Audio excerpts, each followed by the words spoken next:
kembali di Apa Kabar Indonesia Malam. Pemirsa, saya langsung ke Pak Ariza. Pak Ariza, jadi setelah adanya reshuffle yang hari ini dilakukan dan juga satu reshuffle sebelumnya, arah besar pemerintahan Prabowo ini, Pak Prabowo ini nantinya akan ke mana? Apakah nanti juga akan ke penguatan politik, keamanan, dan juga kinerja? Karena beberapa hal ini kan juga sering kali difokuskan oleh Presiden. Ya tentu sebagai Presiden kan pemimpin seluruh bangsa, pemimpin seluruh program, pemimpin mengatasi semua masalah. Jadi tidak bisa dipilah-pilah. Tentu kalau bicara utama, dimanapun kita berada, keamanan menjadi faktor yang penting. Betapapun majunya suatu negara, suatu bangsa, kalau tidak aman kan tidak bisa. Gitu. Jadi aman tentu penting. Kemudian apalagi Indonesia ini juga negara demokrasi terbesar ketiga. Tentu demokrasi politik juga tidak kalah penting. Kemudian karena kita bangsa yang besar, yang berkembang, yang ekonominya masih ada di pedesaan. Jadi ekonomi juga penting. Jadi tiga hal ini tentu penting. Apa itu tadi? Soal keamanan penting, soal politik menjadi penting, soal ekonomi penting. Apalagi soal agama itu penting. Karena kita masyarakat yang beragama, bangsa yang beragama. Dan bangsa kita bangsa yang sangat heterogen. Jadi tentu masalah agama juga tidak kalah penting. Apalagi mau disebut masalah pendidikan, bangsa kita penting mengangkat pendidikan masyarakat bangsa. Itu menjadi perhatian Bapak Prabowo.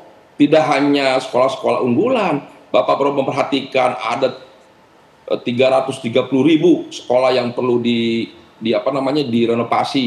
Beliau memberi perhatian, perlu anggaran yang besar. Kemudian gizi, ada program MBG, ada sekolah rakyat. Beliau tidak ingin lagi anak-anak tukang beca, anak pemulung, ya, yang tidak sekolah, diberi sekolah rakyat dengan pendidikan, dengan asrama, dengan makan yang segalanya. Jadi semua, apalagi nutrisi, vitamin, dengan MBG, gizi, semua.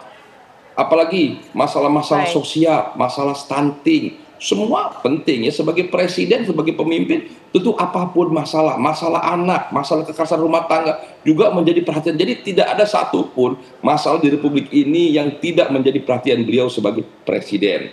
Tentu semuanya harus diuraikan oleh para pembantunya. Pembantunya harus paham, semua menteri, wamen, dan seluruh jajaran kabinet harus mengerti apa yang sering saya sampaikan menjadi mimpi presiden, cita-cita presiden, keinginan presiden, dan tentu program visi misi presiden apalagi sudah dituangkan dalam RPJMP dan seterusnya. Jadi saya kira tugas kita semua sebagai pembantu presiden dan tentu juga seluruh masyarakat tidak sekedar mendukung, tapi menjadi bagian yang ikut bergerak bersama-sama, mengawal, membantu agar semua program pemerintahan ini segera berjalan dengan baik. Buat siapa? Tentu buat seluruh rakyat, seluruh bangsa, seluruh masyarakat. Jadi saya ingin mengajak semua ini, reshuffle ini sebuah proses yang biasa saja. Yang paling penting adalah sejauh mana semua yang diberi amanah ini bekerja dengan sebaik mungkin. Dan kita semua sebagai warga bangsa menjadi bagian pemerintahan ini, menjadi bagian satu negara untuk memberikan kontribusi terbaiknya dimanapun kita berada, apapun posisi kita, apapun agama, suku bangsa, siapapun warga bangsa harus memberikan yang terbaik. Kontribusi apa, prestasi apa yang sudah kita buat bagi bangsa dan negara. Tangkap poinnya. Ya, saya ke Mas Agung. Mas Agung, seluruh aspek difokuskan oleh Pak Presiden, baik itu dari politik, hukum, dan juga keamanan, serta kinerja tentunya ya. Tapi kalau Anda melihat dengan adanya langkah dan juga pergerakan yang terjadi belakangan ini, apakah nantinya juga memicu ada kemungkinan reshuffle kesekian, Mas Agung? Ya, ini tergantung kinerja anggota kabinet yang lama ya, karena tuntutan publik kan makin kesini makin konkret, makin jelas macam itu. Misalkan sudah ada reformasi kepolisian dalam sebuah tim, dalam sebuah misalkan penasihat khusus presiden. Nah, kita menunggu misalkan bagaimana reformasi partai politik. Karena ini akar muasal kenapa anggota-anggota dewan kemarin itu problematik dan bermasalah misalkan. Nah, ini kita tunggu nih, kapan reformasi partai politik lewat misalkan revisi undang-undang pemilu itu terjadi. Supaya sistem pemilu sehat, partai politik kita membaik, sehingga orang-orang di dalam partai itu benar-benar orang-orang yang berkualitas, orang-orang yang punya integritas, bukan hanya sekedar punya isi tas macam itu. Sehingga masyarakat ketika nanti memilih anggota dewan itu benar-benar dari yang terbaik semacam itu di setiap dapil. Nah, ini yang kita tunggu. Langkah berikutnya bagaimana memastikan proses perubahan ini juga berlangsung di partai politik. Karena kalau partai politiknya sehat, baik, kiranya mungkin 50% atau sekian puluh persen masalah negeri kita akan selesai dengan mudah. Karena ini yang harus kita kuatkan, partai politik kita, supaya lebih baik, lebih sehat seperti itu.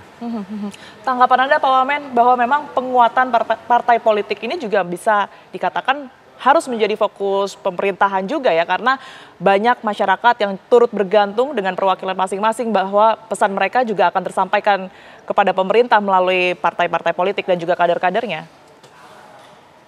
Ya memang demokrasi kita kan memberikan ruang bagi partai politik tidak hanya hadir tapi berkembang dan maju, bahkan partai diberi kesempatan ruang untuk memberikan kontribusi terbaiknya bagi pembangunan bangsa.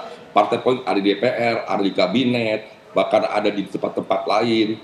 Tapi bukan soal partai politik, tapi perwakilan dari seluruh masyarakat bangsa. Ya, jadi saya kira yang paling penting bukan hadirnya partai politik di mana saja, tapi yang paling penting ada putra-putri terbaik bangsa hadir di semua tempat. Apakah itu dari partai politik, dari kelompok agama, kelompok daerah, kelompok profesi, atau berbagai ormas, komunitas, itu silakan saja. Semua mendapatkan kesempatan yang sama untuk diberi kesempatan memberikan kontribusi terbaiknya bagi bangsa negara.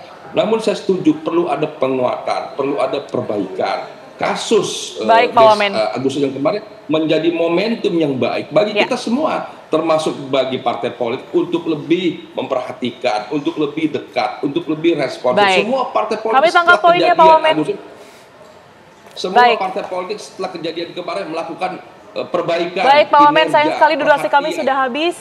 Tentu kita juga harapkan ya apa yang sudah dilakukan oleh Pak Presiden ini juga disambut baik oleh pemerintah dan juga masyarakat. Dan tentu saja kita menunggu bagaimana kemudian hasil kinerja pemerintah dan juga kabinet yang terbaru ini. Sekali lagi terima kasih, mohon maaf waktu kita terbatas. Pak Wamen dan juga Bang Agung, terima kasih banyak sudah hadir di Apa Kabar Indonesia Malam, pemirsa. Dan informasi tadi sekaligus menutup Apa Kabar Indonesia Malam hari ini. Saya Tiara Harahap. Dan saya Anda pemirsa pamit undur diri, sesaat lagi program Indonesia Business Forum akan hadir untuk Anda bersama dengan Celia Alessandra dengan tema Gebrakan Menkyu Baru Purbaya. Akhir kata kami pamit undur diri, terima kasih, selamat malam.